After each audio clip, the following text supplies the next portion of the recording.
RE ఉన్నాడా? Panchayati Raj SC గారిని DPO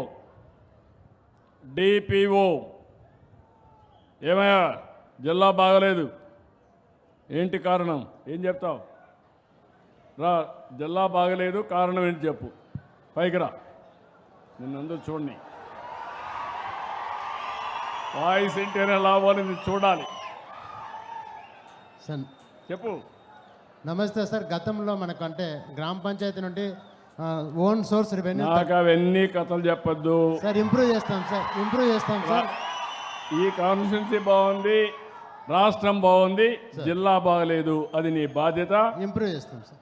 మళ్ళా ఈసారి నేను ఆకస్మిక తనిఖీలకు కూడా వస్తా సార్. ఇప్పుడు గౌరవంగా మాట్లాడుతున్నా, రేపు గట్టిగా మాట్లాడతా. బీ క్లియర్, పని చేయించండి. మనందరం కూడా మీకు నేను అండగా ఉంటా, నాకు కూడా మీరు అండగా ఉండండి. ఇద్దరం కలిసి ప్రజలకు అండగా ఉంటాం. ఎవ్వరికి ఎలాంటి ఇబ్బంది లేని పరిపాలన, సుపరిపాలన, ఒక్క రూపాయి అవినీతి లేకుండా చేయాలనేది నా ఆలోచన. మీరందరూ ఆశీర్వదిస్తే 100% చేసి మీ రుణం తీర్చుకుంటానని మరొక్కసారి మీ అందరికీ విజ్ఞప్తి చేస్తున్నా.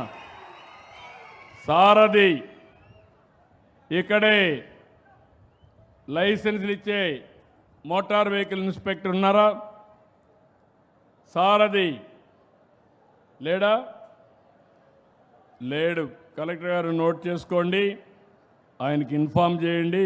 లీవ్లో ఉంటే ఓకే, రాకపోతే ఎక్స్ప్లెనేషన్ అడగండి.